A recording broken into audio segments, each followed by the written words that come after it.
Hello guys, welcome back to our channel. இப்போ நீங்கள் பார்த்துட்டு இருக்கிறது BCNA HS டைப் வேகன். இதுக்கு முன்னாடி இருக்க வெர்ஷன் பார்த்தீங்கன்னா BCNA, இது வந்து second version BCNA HS type வேகன்.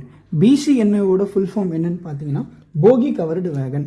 ஸோ இது வந்து ஏர் பிரேக் மூலமாக இது ரன் ஆகக்கூடிய ஒரு வேகன். இதோட மெயின் பர்பஸ் அப்படி என்னன்னு பார்த்தீங்கன்னா, இது வந்து food grains, fertiliser, bag quantities இதெல்லாமே கேரி பண்ணுறதுக்கு மெயினாக யூஸ் ஆகுது.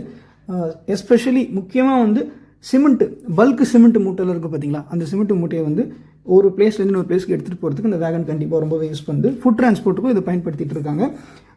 இதில் பார்த்தீங்கன்னா ரெண்டு சைடுமே டோர் இருக்கும். ஒன்றுத்தில் லோடிங் பண்ணலாம், அன்லோடிங் பண்ணலாம், மாற்றி மாற்றி அது லோடிங் அன்லோடிங் நடக்கும். இன்னொன்று வந்து கேஸ்னப் போகிஸ் இதுக்கு ஃபிட் பண்ணியிருக்காங்க. கேஸ்னப் 22 டைப் போகிஸ், அதாவது ஸ்பீட் அதிகமாக போகக்கூடிய ஒரு டைப் ஆஃப் போகிஸ் வந்து இதுக்கு ஃபிட் பண்ணியிருக்காங்க. அதனால தான் BCNAக்கும் BCNA HSக்கும் இருக்க டிஃப்ரென்ஷியேஷன் இதுதான். இதை நீங்கள் நிறைய இடத்துல பார்த்துருக்கலாம். Thank you all.